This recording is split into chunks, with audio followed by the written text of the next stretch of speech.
Assalamualaikum warahmatullahi wabarakatuh. Yang terhormat Ibu Subadriah SEMSI selaku dosen pengampu mata kuliah akuntansi sektor publik serta teman-teman semua yang saya banggakan. Puji syukur marilah kita panjatkan kepada Allah Subhanahu wa taala atas limpahan rahmat, taufik serta inayahnya sehingga kita bisa mengadakan perkuliahan secara daring ini. Salawat dan salam marilah kita haturkan kepada junjungan kita Nabi Agung Muhammad SAW yang kita nantikan syafaatnya di Yaumul Kiamah. Amin. Kami dari kelompok 7 akan mempresentasikan hasil diskusi kelompok kami. Adapun topik yang akan kita bahas yaitu tentang pengukuran kinerja sektor publik dan analisis laporan keuangan sektor publik. Sebelumnya, perkenalkan anggota kelompok kami terdiri dari saya, Feni Nurmalia Putri, selaku moderator sekaligus pemateri 1. Adapun rekan saya, Damia Putri Nurlaila sebagai pemateri 2 dan Raditya Rafli sebagai pemateri 3. Pokok bahasan yang akan kita bahas pada diskusi kali ini yaitu yang pertama, indikator kinerja, 2. Sistem pengukuran kinerja, 3. Bentuk kinerja sektor publik, 4. Komponen laporan keuangan, dan yang kelima yaitu analisis laporan keuangan. Selanjutnya yaitu penyampaian materi. Materi pertama akan saya sampaikan mengenai indikator kinerja. Indikator kinerja merupakan ukuran kuantitatif dan kualitatif yang menggambarkan tingkat pencapaian suatu sasaran atau tujuan yang telah ditetapkan. Penerapan skema indikator kinerja perlu adanya artikulasi dari tujuan, visi, misi, sasaran, dan hasil program yang dapat diukur dan jelas manfaatnya. Indikator kinerja merupakan suatu yang akan dihitung dan diukur serta digunakan sebagai dasar untuk menilai atau melihat tingkat kinerja baik dalam tahapan perencanaan, pelaksanaan, maupun tahap setelah kegiatan selesai dan bermanfaat. Selanjutnya yaitu elemen indikator kinerja terdiri dari yang pertama, indikator masukan. Merupakan segala sesuatu yang dibutuhkan agar pelaksanaan suatu kegiatan dapat berjalan untuk menghasilkan keluaran dapat berupa dana, sumber daya manusia, informasi, dan sebagainya. Yang kedua yaitu indikator keluaran. Merupakan sesuatu yang diharapkan langsung tercapai dari suatu kegiatan yang dapat berupa fisik maupun non-fisik. Yang ketiga, indikator hasil. Merupakan segala sesuatu yang mencerminkan berfungsinya keluaran kegiatan. Dan yang keempat, indikator manfaat. Merupakan sesuatu yang terkait dengan tujuan akhir dari pelaksanaan kegiatan. Dan yang kelima yaitu indikator dampak. Pengaruh yang ditimbulkan baik positif maupun negatif pada setiap indikator yang telah ditetapkan. Selanjutnya yaitu peranan indikator kinerja dalam pengukuran kinerja. Indikator kinerja digunakan sebagai indikator pelaksanaan strategi yang telah ditetapkan. Indikator kinerja tersebut dapat berbentuk faktor-faktor keberhasilan utama organisasi atau critical success factor dan indikator kinerja kunci atau key performance indicator. Nah, apa sih faktor keberhasilan umum itu? Yaitu suatu area yang mengindikasikan kesuksesan kinerja unit kerja organisasi. Sedangkan indikator kinerja kunci merupakan sekumpulan indikator yang dapat dianggap sebagai ukuran kinerja baik yang bersifat finansial maupun non-finansial untuk melaksanakan operasi dan kinerja unit bisnis. Selanjutnya yaitu perbedaan pengukuran kinerja sektor publik dan sektor bisnis. Dalam pengukuran kinerja pada organisasi bisnis lebih mudah dilakukan dibandingkan dengan organisasi sektor publik. Pada organisasi bisnis, kinerja penyelenggaraannya dapat dilakukan dengan cara melihat tingkat laba yang berhasil diperolehnya. Sedangkan pengukuran kinerja sektor publik, selama ini pengukuran kinerja suatu instansi pemerintah lebih ditekankan pada kemampuan instansi tersebut dalam menyerap anggaran. Suatu instansi akan dinyatakan berhasil jika dapat menyerap anggaran pemerintah 100%, meskipun hasil yang dicapai serta dampaknya masih berada jauh dari standar mutu. Selanjutnya yaitu sistem pengukuran kinerja. Sistem pengukuran kinerja sektor publik merupakan suatu sistem yang bertujuan untuk membantu manajer publik menilai pencapaian suatu strategi melalui alat ukur finansial dan non-finansial. Sistem pengukuran kinerja dapat dijadikan sebagai alat pengendalian organisasi, karena pengukuran kinerja diperkuat dengan menetapkan reward and punishment system. Pengukuran kinerja sektor publik dilakukan untuk memenuhi 3 tujuan. Yang pertama, pengukuran kinerja sektor publik dimaksudkan untuk membantu memperbaiki kinerja pemerintah. Yang kedua, ukuran kinerja sektor publik digunakan untuk pengalokasian sumber daya dan pembuatan keputusan. Dan yang ketiga, ukuran kinerja sektor publik dimaksudkan untuk mewujudkan pertanggungjawaban publik dan memperbaiki komunikasi kelembagaan.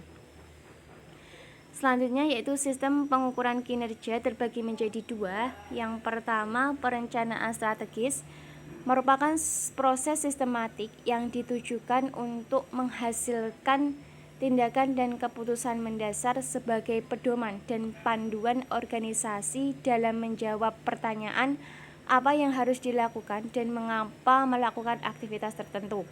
Dan yang kedua yaitu penyusunan program, merupakan proses pembuatan keputusan mengenai program yang akan dilaksanakan organisasi dan ditaksiran jumlah sumber yang akan dialokasikan untuk setiap program tersebut. Baik, materi selanjutnya akan disampaikan oleh pemateri kedua kepada Damia. Saya persilahkan. Terima kasih. Selanjutnya saya akan menyampaikan manfaat pengukuran kinerja.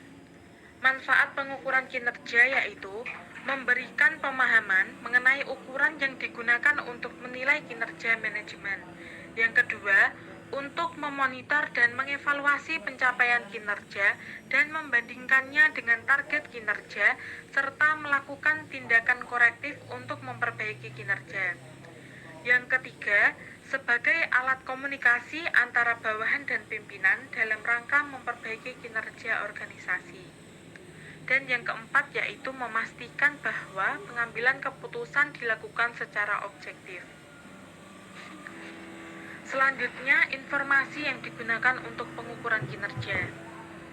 Informasi yang digunakan untuk pengukuran kinerja terbagi menjadi 2. Yang pertama, informasi finansial, dan yang kedua yaitu informasi non-finansial.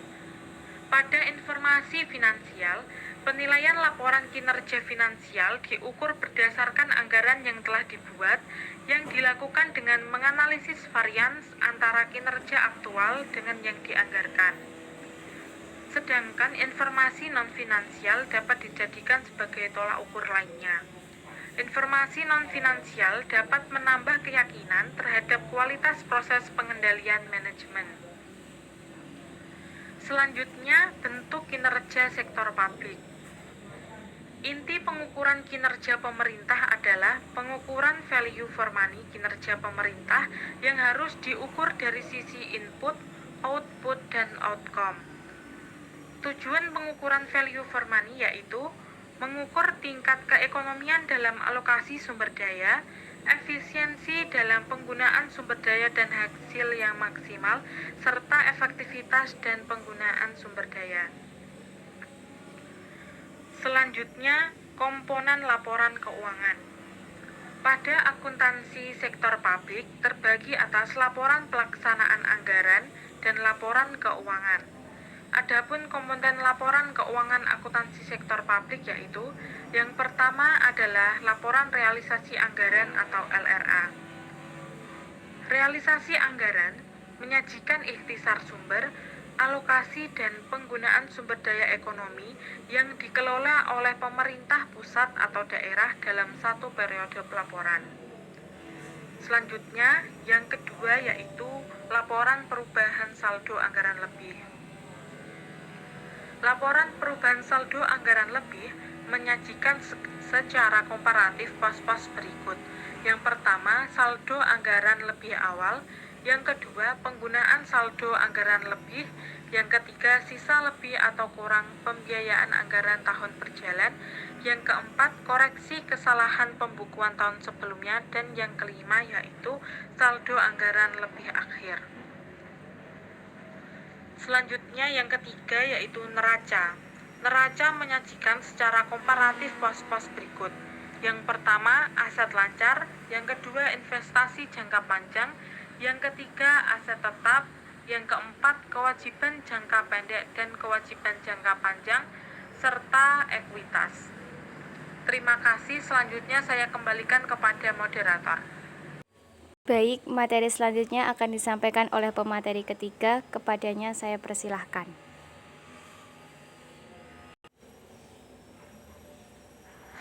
Selanjutnya yaitu laporan arus kas. Laporan arus kas menyajikan informasi mengenai sumber, penggunaan, perubahan kas dan setara kas selama satu periode akuntansi. Selanjutnya yaitu laporan operasional. PSAP BA 12 paragraf 13 menjelaskan bahwa struktur laporan operasional mencakup pos-pos sebagai berikut. Yang pertama, pendapatan LO dari kegiatan operasional. Yang kedua, beban dari kegiatan operasional. Yang ketiga, surplus atau defisit dari kegiatan operasional. Yang keempat, surplus atau defisit dari kegiatan non-operasional. Yang kelima, pos luar biasa. Dan yang keenam, surplus atau divisi LO. Selanjutnya yaitu laporan perubahan ekuitas. Laporan perubahan ekuitas menyajikan informasi kenaikan atau penurunan ekuitas tahun pelaporan dibandingkan dengan tahun sebelumnya. Laporan perubahan ekuitas menyajikan sekurang-kurangnya pos-pos. 1. Ekuitas awal. 2. Surplus atau defisit LO pada periode bersangkutan. 3. Koreksi yang langsung menambah atau mengurangi ekuitas. 4. Ekuitas akhir. Selanjutnya yaitu CALK.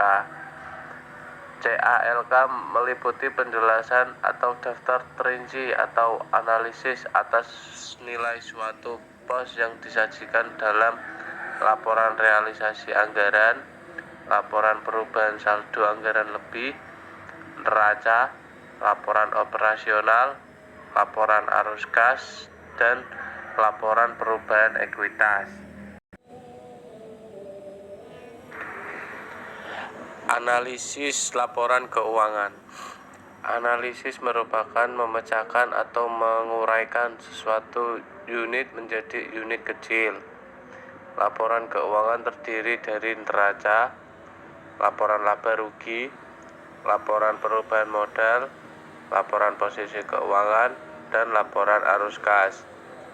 Analisa laporan keuangan mengkonversi data-data menjadi informasi.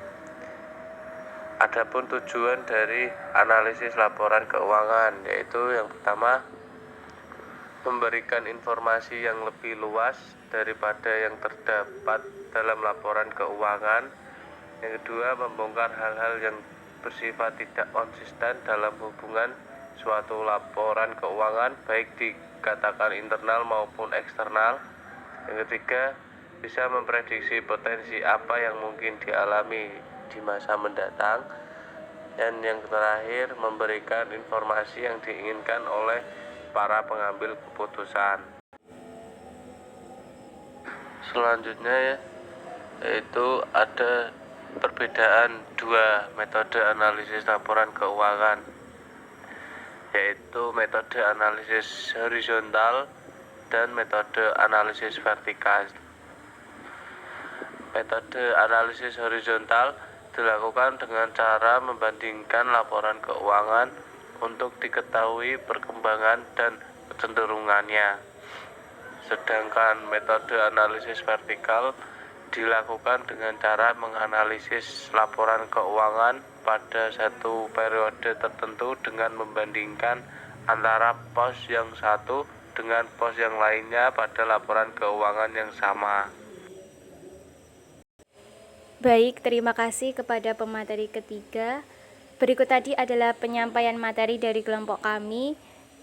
Selanjutnya yaitu sesi tanya jawab yang akan dilaksanakan di grup.